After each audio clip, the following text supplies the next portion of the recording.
पटना में वार्ड सचिवों पर लाठीचार्ज। भाजपा कार्यालय का कर रहे थे घेराव, दौड़ा दौड़ाकर पुलिस ने पीटा।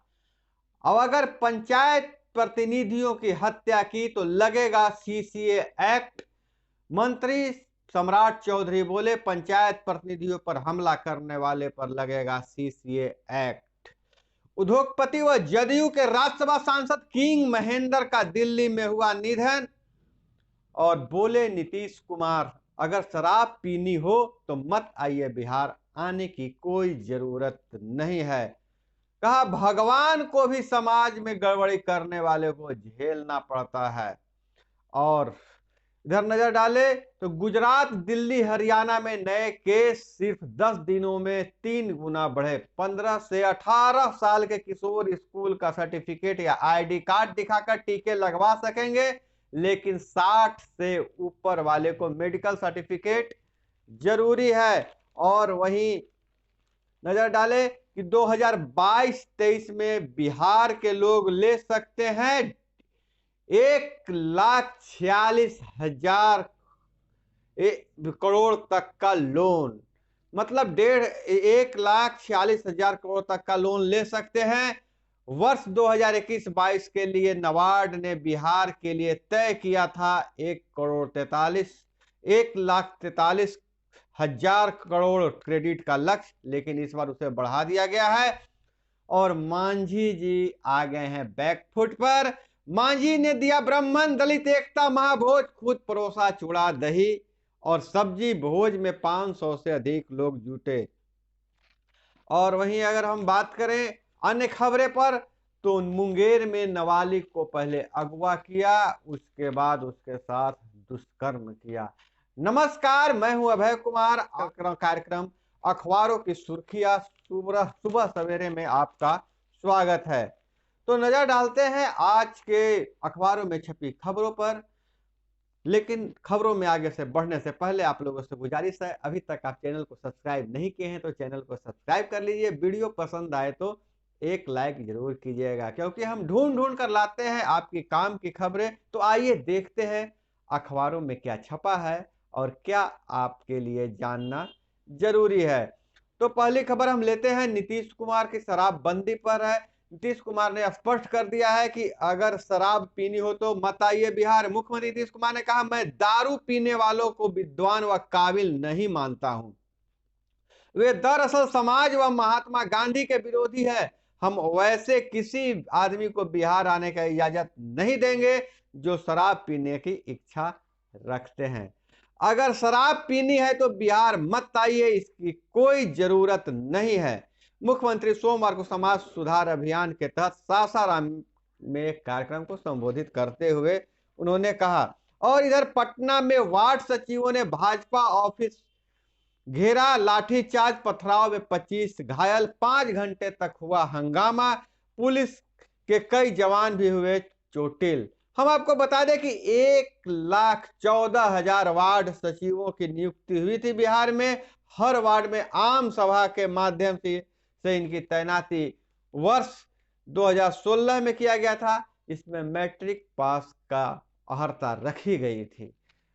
लेकिन काम तो उनसे लिया गया, लेकिन 4 सालों से न उन्हें वेतन मिला और न ही कोई सुविधाएं मिली। अब उस पर तुर्रा यह है कि पंचायती राज विभाग ने एक चिट्ठी निकाली है जिसे वार्ड सदस्य मैं बोल रहा हूं, वार्ड सदस्य ऐसा समझ रहे हैं कि चिट्ठी के माध्यम से इन्हें हटाया जा सकता है। और वार्ड सचिवों में भी इसको लेकर बहुत डर है। वार्ड सचिवों की मांग है कि चिट्ठी को अविलंब वापस लिया जाए। और दूसरी तरफ जो अखबारों की सुर्खियां बनी है वह कि पंचायत प्रतिनिधियों की हत्या हो रही है। अब तक 5 से 6 मुखिया की हत्या हो गई थी। कई पंचायत समिति सदस्य के पति पर जानलेवा हमला हुआ है, पंच पर हमला लिए हुआ है और वार्ड सदस्य पर भी हमला हुआ है। तो इससे लेकर जो पंचायती राज विभाग है तो गंभीर दिख रहा है। और मंत्री सम्राट चौधरी का बहुत बड़ा बयान आया है।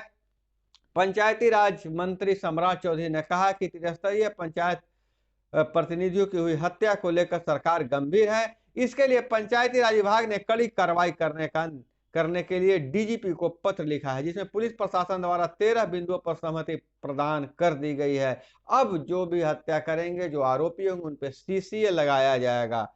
3 महीने के अंदर चार्जशीट दाखिल हो जाएगी और उन्हें 6 महीने के अंदर सजा भी मिल जाएगा, सीसीए लगाया जाएगा। और मांझी ने दिया ब्राह्मण दलित एकता महाभोज। ब्राह्मणों पर टिप्पणी कर विवादों में आए हिंदुस्तानी अवाम मोर्चा के राष्ट्रीय अध्यक्ष और बिहार के पूर्व मुख्यमंत्री जीतन राम मांझी ने सोमवार को ब्राह्मण दलित एकता महाभोज का आयोजन किया। इसे मांझी का डैमेज कंट्रोल भोज माना जा रहा है। हालांकि इस मुद्दे पर पहले भी सफाई देकर माफी मांग चुके हैं। मांझी ने भोज में कथित तौर पर सिर्फ वैसे ब्राह्मणों को आमंत्रित किया जिन्होंने कभी मांस मदिरा का सेवन नहीं किया और अपराध से उनका वास्ता नहीं रहा है। हालांकि ब्राह्मण दलित एकता भोज में दलितों के लिए यह शर्त थी, लेकिन दोनों एक ही पात में बैठकर खाएं। और आपको एक बहुत ही दुखद खबर है, अरिस्टो कंपनी के जो संस्थापक, मैनेजिंग डायरेक्टर, मालिक जो कहिए, किंग महेंद्र का निधन हो गया है। उन्होंने फार्मास्यूटिकल कंपनी स्थापित किया था, एक नया कीर्तिमान स्थापित किया था और एक जो लकीर खींची है उसे छूना बहुत मुश्किल है। तो किंग महेंद्र के निधन से सभी आहत हैं, लेकिन किंग महेंद्र के बारे में कुछ अन्य तथ्य आपको जानना जरूरी है। कोर्ट में चल रहा है किंग महेंद्र की संपत्ति का विवाद का मामला। कई देशों में है उनकी कंपनियों के दफ्तर।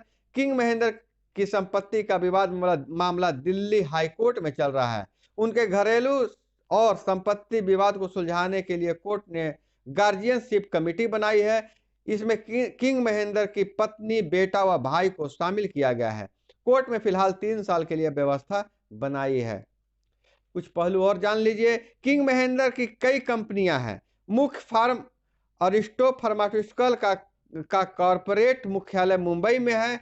इसके अलावा वियतनाम, श्रीलंका, म्यांमार और बांग्लादेश के साथ यूरेशिया और अफ्रीका के अन्य देशों में भी कंपनी के दफ्तर हैं। उनका व्यवसाय हैदराबाद से दमन और सिक्किम तक फैला हुआ है। उन्होंने महज 1 साल में 84 देशों की यात्रा की। अप्रैल 2002-3 के बीच प्रसाद ने आधी दुनिया का भ्रमण कर लिया था। 2002 में उन्हें एक यात्री पनडुब्बी कंपनी द्वारा सम्मानित किया गया। उन्होंने वेस्ट इंडीज के कैरेबियन सागर में 173 फीट का गोता लगाया था। किंग महेंद्र बहुत ही जीवट किस्म के व्यक्ति थे और बहुत ही मेहनती व्यक्ति थे, और उन्हीं का मेहनत का नतीजा है कि आज किंग महेंद्र का इतना नाम है और उनके निधन से पूरा देश मर्माहत है। मुंगेर में नाबालिग को अगवा कर स्कूल में किया दुष्कर्म। किताब खरीदने एक नाबालिग युवती जा रही थी, उसे अगवा करके दुष्कर्म किया गया है। किताब खरीदने बाजार जा रही नाबालिग लड़की को हथियार के बल पर अगवा कर स्कूल कैंपस में दुष्कर्म की घटना को अंजाम दिया गया। घटना तारापुर इलाके में 23 दिसंबर के शाम को हुई है। घटना के बाद पंचायत स्तर पर मामले को सुलझाने की कोशिश की गई थी, लेकिन न्याय नहीं मिलने के बाद पीड़िता ने पुलिस को आवेदन दिया। पीड़िता के बयान पर तारापुर थाने में 3 लड़कों पर प्राथमिकी दर्ज की गई है, जिसके बाद पुलिस ने मुख्य आरोपी को गिरफ्तार कर लिया गया है।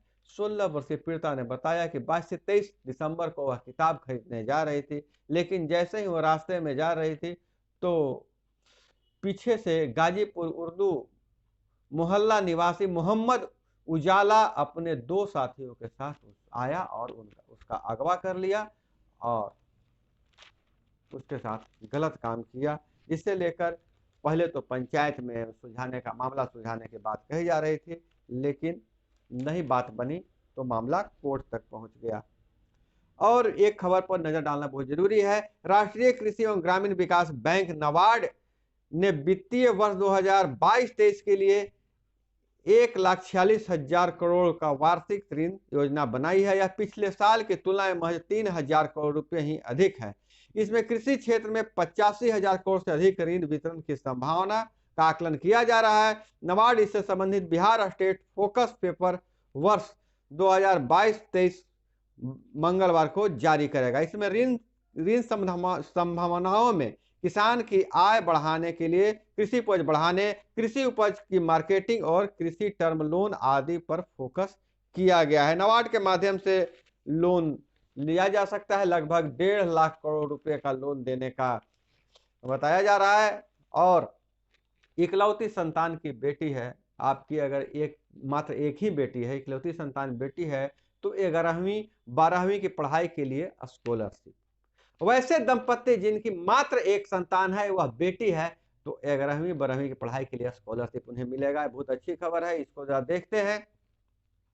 अगर आपकी इकलौती संतान बेटी है और उसने सीबीएसई स्कूल से 10वीं पास की है, तो बोर्ड उसे स्कॉलरशिप देगा। सीबीएसई की ओर से 11वीं 12वीं की पढ़ाई के लिए छात्रवृत्ति व्यवस्था की गई है। इसे बोर्ड ने सिंगल गर्ल चाइल्ड स्कॉलरशिप नाम दिया है। वर्ष 2021 में 10वीं पास करने वाली सिंगल गर्ल चाइल्ड 17 जनवरी तक ऑनलाइन आवेदन कर सकेंगी। आवेदन को स्कूल की ओर से वेरिफिकेशन करते हुए इसकी रिपोर्ट सीबीएसई को देनी होगी। तो जो मात्र जो एक संतान है, अगर वह बेटी है, तो वह आवेदन कर सकते हैं। और नजर डालते हैं खास करके व्हाट्सएप पर ई पेपर प्रकाशित करने पर हाई कोर्ट की रोक। सावधान हो जाइए, अगर आप व्हाट्सएप पर किसी अखबार का ई पेपर किसी को भेजते हैं तो आपको सजा भी हो सकती है। दिल्ली हाई कोर्ट ने व्हाट्सएप ग्रुप के जरिए अखबार के ई पेपर प्रसारित करने पर तत्कालीन प्रभाव से रोक लगा दी है। ई पेपर्स को व्हाट्सएप ग्रुप के जरिए गैर कानूनी तरीके से प्रसारित करने के लिए भास्कर समूह ने दिल्ली हाईकोर्ट में याचिका लगाई थी। इस पर सुनवाई करते हुए जस्टिस संजीव नरूला ने की बेंच ने DV corporation limited Dainik Bhaskar समूह के पक्ष में अंतरिम आदेश पारित कर दिया गया है। तो दोस्तों, यह थी तमाम तरह की अखबारों में छपी खबरें, और खास करके एक खबर पर सबकी नजर है कि वार्ड सचिवों का क्या होगा। तो वार्ड सचिव डटे हुए हैं। आज उनका धरना का 13वां दिन था। 13 दिन से वह शांतिपूर्ण तरीके से धरना दे रहे थे, लेकिन कोई भी सरकार का प्रतिनिधि उनसे बात करने के लिए नहीं पहुंचा। तो वह मंत्री से मिलने भाजपा कार्यालय चले गए। भाजपा कार्यालय जाने के बाद प्रदर्शन कर रहे थे। पुलिस का आरोप है कि उन्होंने पत्थरबाजी की। हालांकि वार्ड सचिवों का कहना है कि हमने शांतिपूर्ण प्रदर्शन कर रहे थे। दोनों तरफ से झड़प हो गई। वार्ड सचिव भी घायल हुए, पुलिसकर्मी भी घायल हुए। ये काफी दुखद है। हालांकि अगर जो जायज मांग है उनकी मानना चाहिए। कोई मांग और मानिए चाहे नहीं मानिए, लेकिन जो उन्होंने काम किया है उसका बकाया वेतन तो मिलना ही चाहिए। और जहां तक रहने के बाद नियमानुसार उन्हें रखा जाता है या हटाने की बात है, तो इसको साफ किया जाना चाहिए। किसी भी चीज को न चिट्ठी स्पष्ट है कि उसको हटाना है कि रखना है, और न ही तक सरकार ही सामने आकर उस चिट्ठी के बारे में कुछ स्पष्ट रूप से बोली है। तो दोस्तों, इस तरह से जो एक मतलब बना हुआ है, गैप बना हुआ है, यह गैप नहीं बनना चाहिए। तो आज के अखबारों में छपी खबरें बस इतना ही। इसी तरह से खबर के लिए जुड़े रहिए हमारे साथ। मिलते हैं अगले वीडियो में। जय हिंद, वंदे मातरम।